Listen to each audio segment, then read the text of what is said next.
Hello दोस्तों, आपका स्वागत है हमारे YouTube channel math class junction में। आज की क्लास में टाइम एंड वर्क का दूसरा क्वेश्चन बताने जा रहे हैं, जिसमें क्वेश्चन है ए और बी दोनों मिलकर एक कार्य को 16 दिन में समाप्त कर सकता है, जबकि ए अकेला इस कार्य को 24 दिन में समाप्त कर सकता है। तो बी अकेला इस कार्य को कितने दिन में समाप्त कर पाएगा?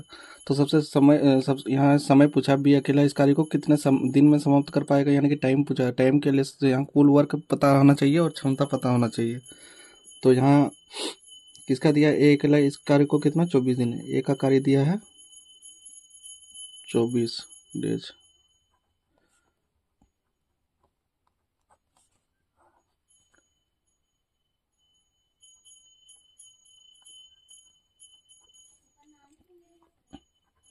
बी का दिया नहीं है, बी का समय पूछा है, उसका निकालना है।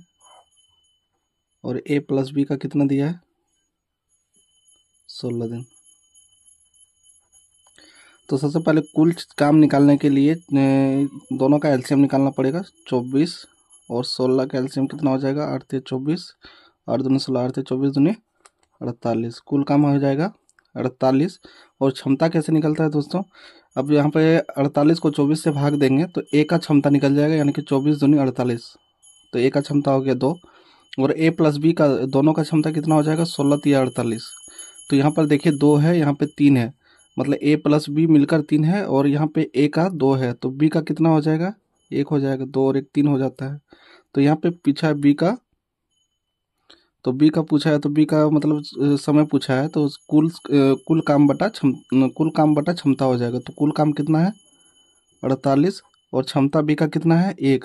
तो यानी कि 48 डेज। ये हमारा आंसर हो गया। थैंक यू दोस्तों।